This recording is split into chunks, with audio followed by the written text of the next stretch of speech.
hutang piutang ini sebenarnya adalah persoalan yang dapat diselesaikan secara kekeluargaan.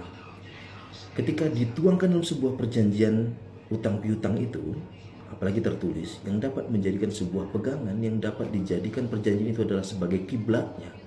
Hukum, produk hukumnya para pihak itu jelas bagaimana cara penyelesaian hutang piutang, ya, dan bagaimana cara pembayaran, dan bagaimana ketika seseorang dinyatakan lalai, dan bagaimana seseorang dinyatakan dia wan prestasi, dan bagaimana seseorang dinyatakan dia adalah orang yang tidak beretikat baik di dalam pemenuhan isi perjanjian hutang piutang, gitu ya. Baiknya hutang sebesar apapun dituangkan dalam sebuah perjanjian.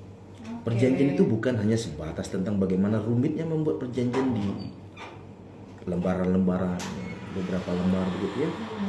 Kemudian kita bisa membuat perjanjian itu sebenarnya dengan kwitansi saja juga sudah termasuk bagian dari perjanjian.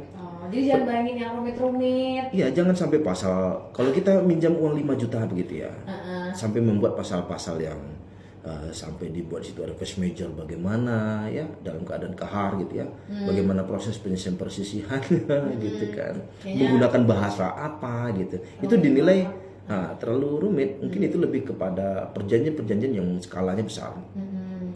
Apakah itu pelaksana sebuah pekerjaan gitu ya, kontraktor dengan sebuah kontraktor beserta penyelenggara kegiatan yang mungkin apakah angkanya ratusan atau miliaran ya pekerjaan itu.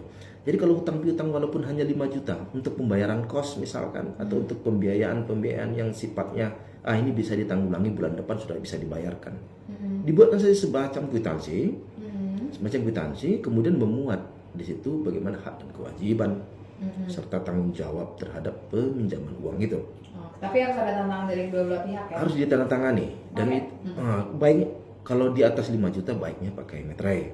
Karena ketentuannya begitu ya. Di bawah 5 juta tidak perlu gitu kan. Apa saja pun perbuatan hukum para pihak nominalnya di atas 5 juta itu sudah wajib menggunakan meterai.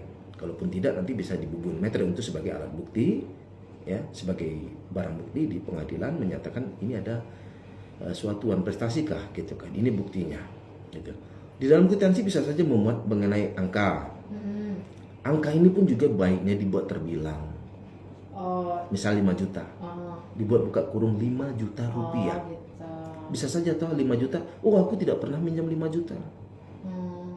Aku hanya minjam 500.000. Ini salah tulis. Nolnya Kelebihan satu. Kelebihan satu kan berdampak kepada nominal. Iya sih. Jadi dibuatkan terbilangnya 5 juta rupiah. Untuk kepentingan apa? Misalkan pembayaran kos. Dan paling lambat kapan dibayarkan? Paling lambat dibayarkan terhitung 1 bulan sejak peminjaman ditandatangani gitu kan, atau disebutkan paling lambat bulan Desember tanggal sekian. Tahunnya juga. Tahun jangan lupa menyebutkan, bisa saja toh paling lambat 20 Desember. Sampai tahun yang ada. Tahun ini bisa saja 2029 gitu. Banget. Iya, jangan menimbulkan multitafsir. Tegas gitu, singkat ya, sudah cukup toh. Berarti paling lambat tanggal 20 Desember sudah dikembalikan uang itu oleh si peminjam gitu ya. Kemudian karena kita meminjam itu adalah akibat dari sebenarnya akibat kedekatan, saling kepercayaan. Oh, tidak perlulah buat kwitansi, oh tidak perlulah buat perjanjian. Ternyata hutang piutang ini 1.500.000 pun itu menjadi silet yang paling tajam untuk memutuskan silaturahim. Banyak kejadian, banyak terbukti.